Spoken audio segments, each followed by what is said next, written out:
শুভ দুপুর। সবাই কেমন আছেন? আশা করি সবাই ভালো আছেন। আলু, বেগুন, টমেটো দিয়ে মজার একটা তরকারি করে দেখাবো ট্যাংরা মাছ দিয়ে। তো আসুন কিভাবে আমি মশলাটা কষিয়ে নিচ্ছিলাম। এখানে একটু পেঁয়াজ, আদা রসুন বাটা, হলুদ পাউডার, মরিচ পাউডার দিয়ে আমি সুন্দরভাবে পানিটা দিয়ে আমি মশলাটাকে কষিয়ে নিলাম। নিয়ে আমি দিয়ে দিচ্ছি প্রথমে ট্যাংরা মাছ। তো ট্যাংরা মাছটা দিয়ে আমি আরও বেশ কিছুক্ষণ আমি এটাকে সুন্দরভাবে কষা নিলাম, যে ট্যাংরা মাছ থেকে সুন্দর একটা ঘ্রাণ আসা পর্যন্ত, আর ট্যাংরা মাছটাও যেন সুন্দর একটু তেলের উপর ওঠে সেই অনুযায়ী করে আমি কষিয়ে নিচ্ছি।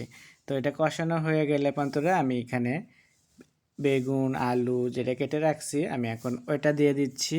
দিয়ে আমি বেশি একটা নাড়াচাড়া দেবো না, বেশি নাড়াচাড়া দিলে তাহলে কিন্তু ট্যাংরা মাছটাকে ভেঙে যাবে। তাই আমি আলতো হাতে একটু মাঝখানে একটু হালকা করে নাড়া দিয়ে আমি এখন দিয়ে দিচ্ছি এখানে একটু গরম পানি। তো গরম পানিটা যখন দেবো বেগুনটাকে একটু ভেসে উঠবে, তারপরে আলুটা মাছের সাথে সুন্দরভাবে একটু ফাঁকে ফাঁকে দিয়ে যাবে, তাহলে বেশি একটা নাড়তে হবে না, ভাঙবেও না। তো এইভাবে আমি এটাকে সুন্দরভাবে নিয়ে ঢাকনা দিয়ে আমি এখন আরও বেশ কিছুক্ষণ রান্না করে নিলাম। ঢাকনাটা তোলার পরে আমি এখানে দেখতেই পারছো হালকা হাতে একটু নাড়া দিচ্ছি, আর ট্যাংরা মাছটা কিন্তু এখন সম্পূর্ণ আস্ত আছে, একটাও কিন্তু ভাঙেনি, আর সবজিটাও কিন্তু সুন্দরভাবে সিদ্ধ হয়ে গেছে। তো এখানে আমি নামানোর আগ দিয়ে দিয়ে দিচ্ছি কয়েকটা কাঁচামরিচ আর হলো টমেটো। তো টমেটোটা আমি লাস্টে দিয়ে দিচ্ছি একটু, তাহলে সুন্দর একটু উপর দিয়ে দেখতে লাগবে, আবার খেতেও স্বাদ হবে।